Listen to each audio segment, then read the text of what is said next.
నమస్కారం అండి, welcome to future fortune channel. ఈ వీడియోలో మనం ఈ లోహమూర్తి, తామ్రమూర్తి లేదా రజితమూర్తి, స్వర్ణమూర్తి ఈ మూర్తి నిర్ణయ పద్ధతి అనేది అసలు ఎలా తీసుకుంటారు అంటే గోచార ఫలితాలు నిర్ణయించడంలో మనం చూస్తుంటాం. మనం మామూలుగా ఈయన పలానా రాశి వాళ్ళకి లోహమూర్తిగా ఎంటర్ అయ్యాడు, పలానా రాశి వాళ్ళకి స్వర్ణమూర్తిగా ఎంటర్ అయ్యాడు, ఈయనకి ఈ రాశి వాళ్ళకి అనేది చెప్తుంటారు. మనం వింటుంటాం మామూలుగా ఈ సంస్కృత పరిభాషలో చెప్తున్నా కానీ లేదా జ్యోతిష్కులు ఇంకేదైనా ఛానల్స్లో చెప్తున్నా కానీ. బట్ ఈ మూర్తి నిర్ణయ పద్ధతిని ఎలా చూడాలి అనే వీడియో ఇది ఖచ్చితంగా మీకు కొంచెం ఉపయోగపడుతుంది. ఎలా అంటే మన పుట్టినప్పుడు మనకున్న జన్మ నక్షత్రం ఏదైనా ఉండి అక్కడ దాన్ని జన్మరాశి కిందగా తీసుకుంటారు. ఇప్పుడు మీరు ఒకవేళ పుబ్బా నక్షత్రం అనుకోండి, మీది సింహరాశి అవుతుంది.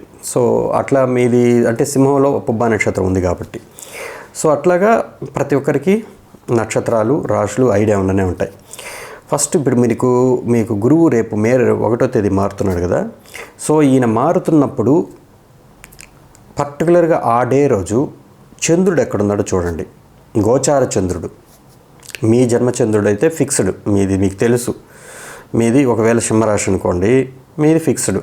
ఆ రోజు ఆయన ధనిష్ట నక్షత్రంలో ఉన్నాడు.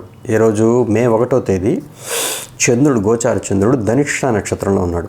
అది మీ జన్మరాశికి ఎన్నో రాశి అయింది? అది 6వ రాశి అయింది. ఓకే, సో అట్లా అనమాట. మీరు ఒకవేళ మేషరాశి అనుకోండి, మేషరాశి వారికి ఆ రోజు ఉన్న గోచార చంద్రుడు ధనిష్ట నక్షత్రంలో ఉన్నాడికి 10వ రాశి అవుతుంది. సో చూడండి, 10వ రాశిలో ఉన్నందువల్ల అది ఏ మూర్తి నిర్ణయ పద్ధతి.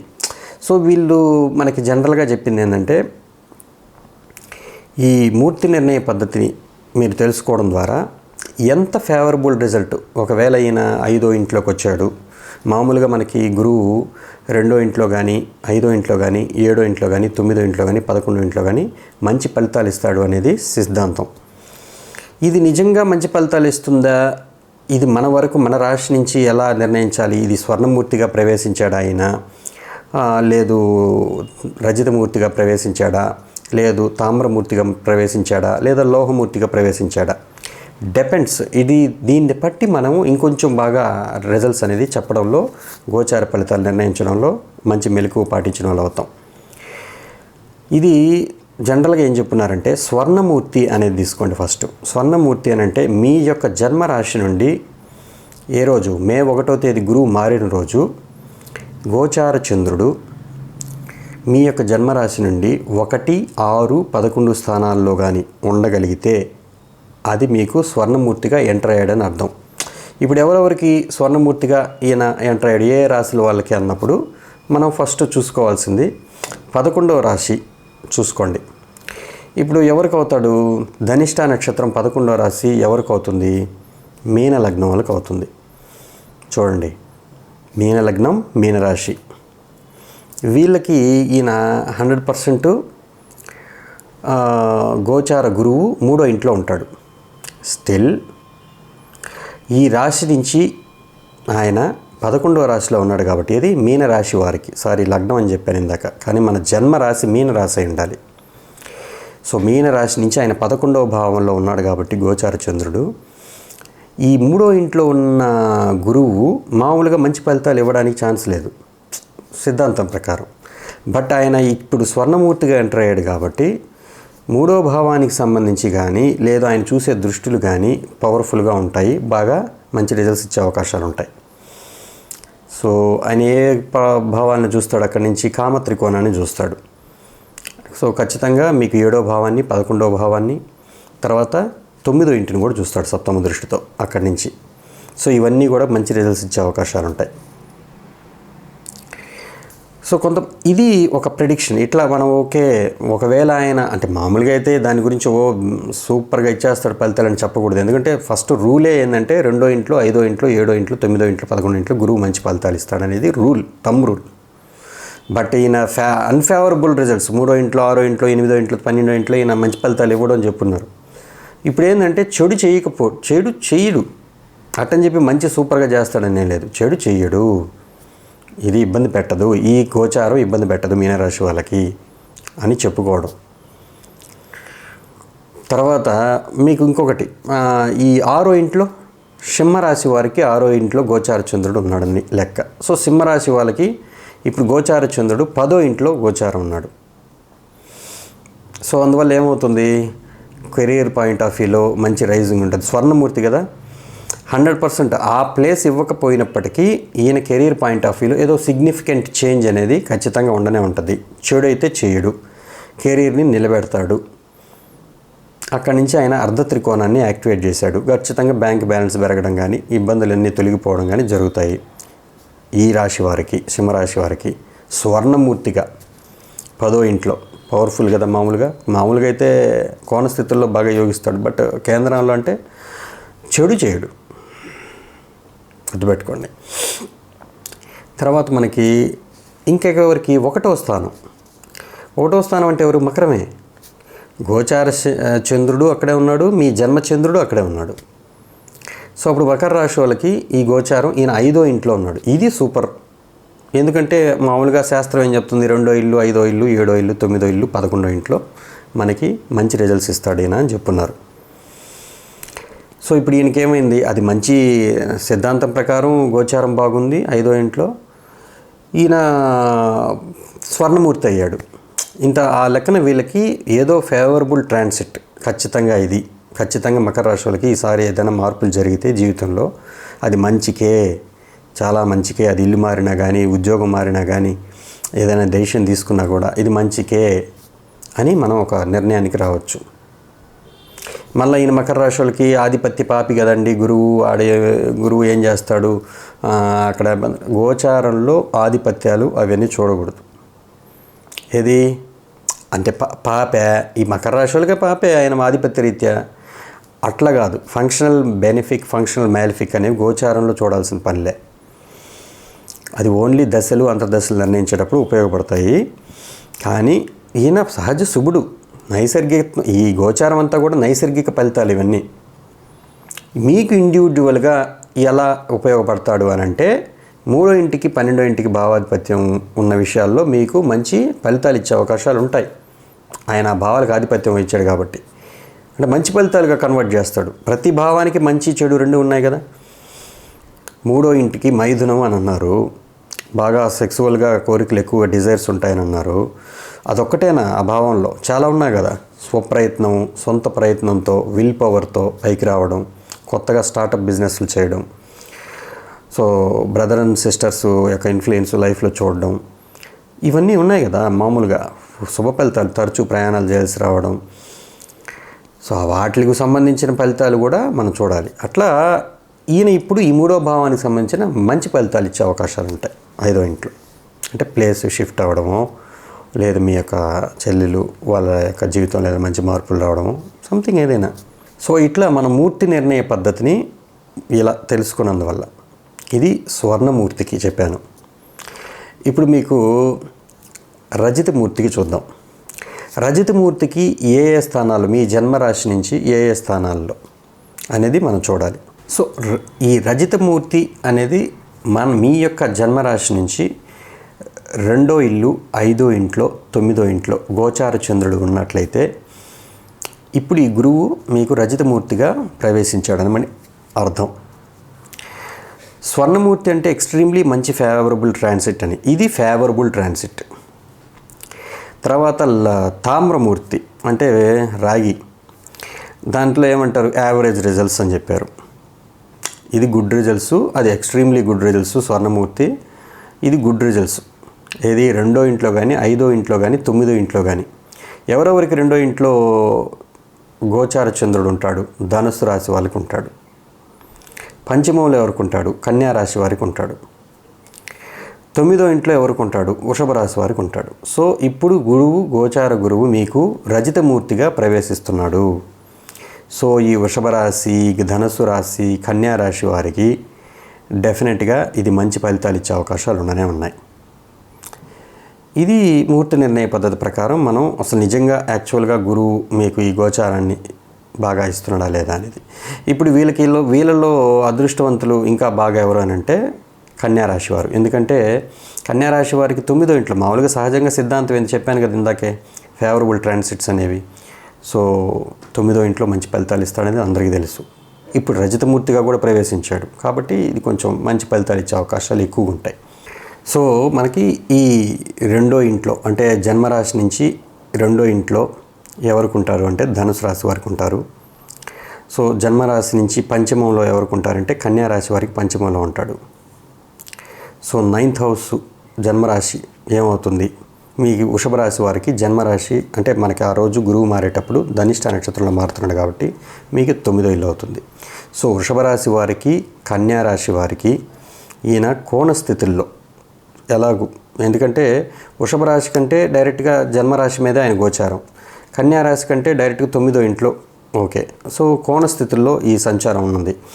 సో 2వ ఇల్లు అంటే ధనుసు రాశికి వస్తుంది. సో ఈ ధనుసు రాశి వారికి మామూలుగా అయితే 6వ ఇంట్లో గోచారం అనేది మంచిది కాదు అని చెప్పున్నారు శాస్త్ర సిద్ధాంతరీత్యా. కానీ ఇది రజతమూర్తిగా ప్రవేశించాడు కాబట్టి కొంతవరకు నెగిటివ్ రిజల్ట్స్ తగ్గించే అవకాశాలు ఉంటాయి. మీకు శత్రు రోగ రుణ బాధల నుంచి కొంచెం ఊరట కలిగించే అంశాలు ఉండనే ఉంటాయి. అంటే ఇబ్బంది పెట్టకూడదు ఖచ్చితంగా అని మనం ఒక నిర్ణయానికి రావచ్చు ఈ నిర్ణయ పద్ధతి ద్వారా. సో తర్వాత మనకి అంటే మీకు ఇది ఎందుకు ఉపయోగపడుతుందంటే గోచారంలో మూర్తి నిర్ణయ పద్ధతి అనేది ఎంతవరకు మనం అది టేకప్ చేయాలి, ఇది ఎంతవరకు ఆనందపడి గెంతులు వేయాలి, ఎంతవరకు దిగులు పడకుండా ఉండాలి ఏంటి అనేది మనం చూసుకోవచ్చు. సో తర్వాత మనకి ఈ నిర్ణయ పద్ధతిలో స్వర్ణమూర్తి అయిపోయింది, రజతమూర్తి అయిపోయింది, ఇప్పుడు తామ్రమూర్తి. ఈ తామ్రమూర్తి అనేది 100% మనకి మామూలుగా చెప్పాలంటే 3, 7, 10 ఈ ప్లేసుల్లో మీకు అంటే మీ జన్మరాశి నుంచి 3, 7, 10 రాశుల్లో మీకు ఈయన గోచారం అనేది జరిగితే డెఫినెట్గా మీకు ఆయన తామ్రమూర్తి అయ్యాడు. ఎవరెవరికి ఉంటాడు అట్లా, వృశ్చిక రాశి వాళ్ళకి 3వ భావంలో ఉంటాడు గోచార చంద్రుడు. తర్వాత 7వ భావం అంటే కర్కాటక రాశి వారికి, తర్వాత 10వ భావం అంటే మేషరాశి వారికి. సో ఈయన ఇక్కడ వీళ్ళకి తామ్రమూర్తిగా ఎంటర్ అవుతున్నాడు. అందువల్ల మేషరాశి వాళ్ళకి 2వ ఇంట్లో మామూలుగా మంచి గోచారం అని అంటారు.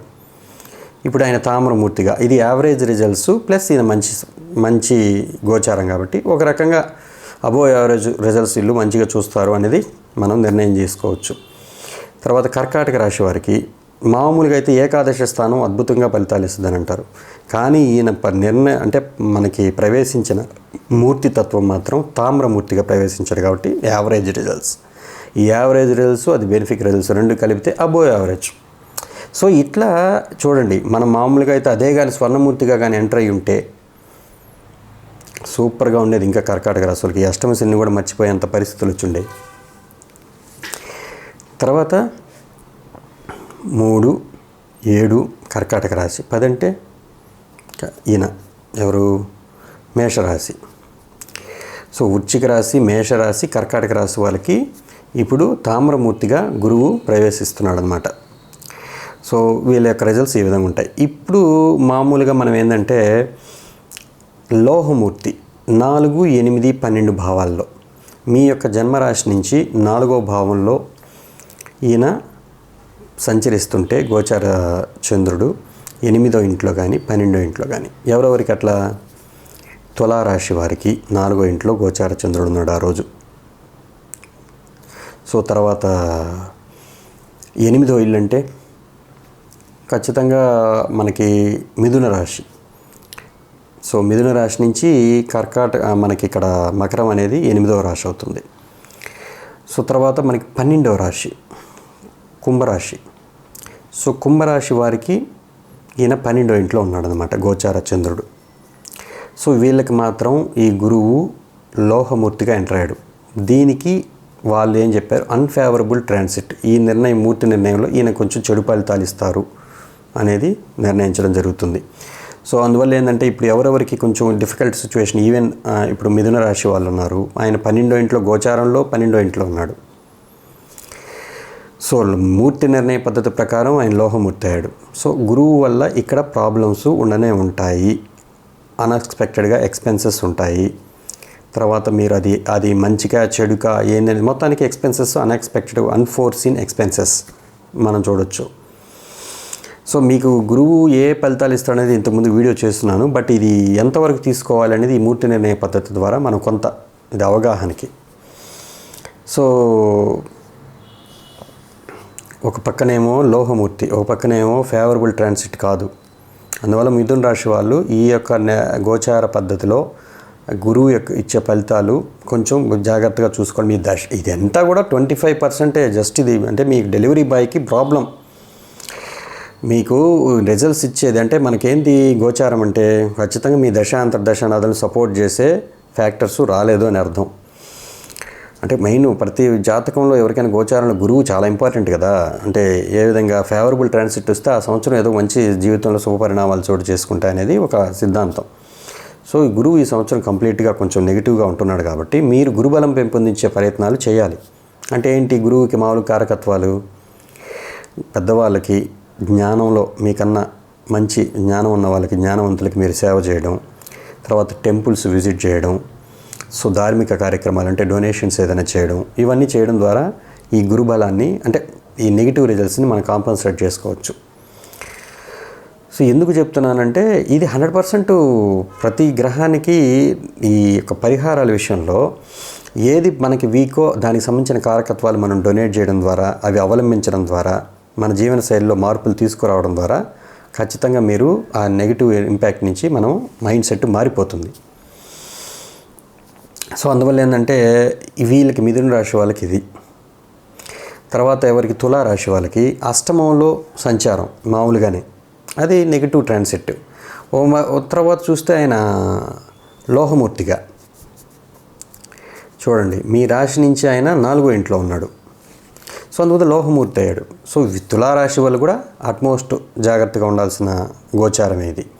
ఇప్పుడు 8వ ఇంట్లో ఉంటే ఏంటి, జనరల్గా అన్ఎక్స్పెక్టెడ్గా ఏదైనా ఎక్స్పెన్సెస్ రావచ్చు, అన్ఎక్స్పెక్టెడ్గా ఎవరికైనా ఇవ్వవలసి రావచ్చు, ఇవన్నీ ఉండనే ఉంటాయి. కానీ నేను చెప్పిన ఇంతకుముందు వీడియోలో ఈ గురువు 2వ ఇంటిని చూస్తున్నాడు కాబట్టి మీకు ధన సంపాదన పెరిగే అవకాశాలు ఉంటాయి అనేది ఒక మామూలుగా చెప్పాను. కానీ ఇది ఎంతవరకు నిజాను, ఇది మూర్తి నిర్ణయ పద్ధతి ప్రకారం ఇది నెగిటివ్లో ఉన్నాడు కదా, ఈయన ఇస్తాడా లేదా అని అంటే ఒక్కోసారి బ్యాంక్ బ్యాలెన్స్ని రివర్స్ చేయొచ్చు, అంటే ఖాళీ అవ్వచ్చు. అమ్మా ఇదేంటి సార్, ఇది బ్యాంక్ బ్యాలెన్స్ ఖాళీ అయిపోతే ఎట్లా మేము ఎట్లా బతుకుతామని అనుకోకండి. ఎందుకంటే ఇది ఫలితం ఎలా ఉంటుందంటే మీ దశ అంతర్దశ మీకు యోగ దశలు జరుగుతున్నాయండి, అంతర్దశలు జరుగుతున్నాయి, మీరు అవన్నీ పట్టించుకునే పరిస్థితి కాదు. బ్యాంక్ బ్యాలెన్స్ ఒకవేళ మీకు నిల్ అవుతున్నా మళ్ళీ వచ్చి చేరుతూ ఉంటుంది. అంటే డబ్బులు నిలబెట్టుకునే పరిస్థితి కాదనమాట. అట్లాంటి ఒక గోచారం ఇది. ఏదో ఒక రూపంలో ధనవ్యయం అయ్యే పరిస్థితి అనమాట. సో వీళ్ళకి తులారాశి వాళ్ళకి 8వ ఇంట్లో గురువు గోచారం, ఈయన లోహమూర్తిగా ఉన్నాడు. ఇక కుంభరాశి వారికి 4వ ఇంట్లో గోచారం, అంటే మీరు గృహస్థానంలో మీరు గృహాన్ని కట్టే విషయంలో కానీ, వెహికల్స్ విషయంలో కానీ, మీ యొక్క మదర్ విషయంలో కానీ, సో ఈ విషయాల పట్ల మీరు ఖచ్చితంగా వ్యయభావంలో ఉన్నాడు. లోహమూర్తిగా 4వ ఇంట్లో ఉన్నాడు కాబట్టి ఖచ్చితంగా మీ యొక్క ధనము వాటికి ఎక్కువగా వెచ్చించే అవకాశాలు ఉండనే ఉంటాయి. ఆ గృహాన్ని కట్టించే విషయంలో కానీ, లేదా మీ వాహనం మార్చే విషయంలో కానీ ఏదో ఒక అన్ఎక్స్పెక్టెడ్ ఎక్స్పెన్సెస్ కావచ్చు, కష్టాలు కావచ్చు, ప్రతిబంధకాలు కావచ్చు, ఇవి ఉండనే ఉంటాయి. అందుకని ఏంటంటే ఈ రాశుల వారు గురుబలం పెంపొందించే పనులు చేయాలి. మీకు గురుబలం పెంపొందించడానికి ఏంటి రెమెడీస్ అనేది మామూలుగా మన జ్యోతిష్ సిద్ధాంతంలో శనగలు పంచమంటారు, గురువారం రోజు దక్షిణామూర్తిని దర్శించమంటారు. సో ఆలం టెంపుల్ అని తిరుత్తని నుంచి మనకి కంచికి పోయే రూట్లో ఒక టెంపుల్ ఉంది, దక్షిణామూర్తి టెంపుల్. సో అది కూడా చాలా ఫేమస్. సో అంటే అక్కడికి వెళ్తుంటారు ప్రతి సంవత్సరం గురువు గోచారంలో మారినప్పుడు. సో ఈ నెగిటివ్ ట్రాన్సిట్స్ ఉన్న వాళ్ళు మాత్రం 100% దాన్ని దర్శించవచ్చు, ఇబ్బంది లేదు. సో దక్షిణామూర్తి టెంపుల్ని విజిట్ చేయడం, అక్కడ ఏదైనా డొనేషన్ చేయడం, ఈ పచ్చ శనగలు ఇవి డొనేట్ చేయడం. ఎప్పుడు కూడా గ్రహ పరిహారాలు అన్నప్పుడు డొనేషన్స్ మెయిన్ రోల్ పోషిస్తాయి. మంత్ర సాధన అయిన తర్వాత, ఎందుకంటే ఇది ఈజీ వే మనకి. తర్వాత దేవాలయ దర్శనం ఖచ్చితంగా చాలా మంచిది, దేవాలయ దర్శనం. సో ఎప్పుడు రెగ్యులర్గా మీరు విజిట్ టెంపుల్స్ చేయండి. ఇన్ని సంవత్సరాలు మీరు చేసినా చేయకపోయినా ఈ గోచారం మాత్రం మీ తులారాశి వాళ్ళకి, కుంభరాశి వారికి, మిథున రాశి వారికి కొంచెం ఈయన లోహమూర్తిగా ఉన్నాడు కాబట్టి మీరు ప్రతిరోజు టెంపుల్ని విజిట్ చేయండి, దర్శనం చేసుకోండి, అక్కడ ఎవరికైనా ఏదైనా హెల్ప్ చేయండి మీకున్నంతలో. ఇది మీ యొక్క నెగిటివ్ రిజల్ట్స్ని కొంచెం కాంపన్సేట్ చేస్తుంది. సో ఈ మూర్తి నిర్ణయ పద్ధతి మీకు ఈ కొంచెం గోచార ఫలితాలు కరెక్ట్గా చూడడంలో మీకు ఉపయోగపడద్దని ఈ వీడియో చేశాను. ఎనీ డౌట్స్ మీకు ఏదైనా ఉంటే కామెంట్స్లో తెలియజేయండి. నమస్కారం అండి, మీ రాజేష్.